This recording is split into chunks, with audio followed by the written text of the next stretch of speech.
Hey everyone, do you want to get fit but don't have a lot of time? You're in the right place. Today, I'm sharing 3 quick and effective 10-minute workouts perfect for beginners.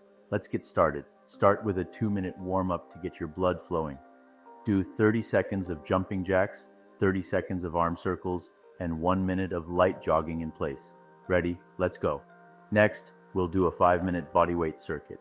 Repeat this set twice, 30 seconds of squats, 30 seconds of push-ups, modified if needed, 30 seconds of plank hold, 30 seconds of lunges.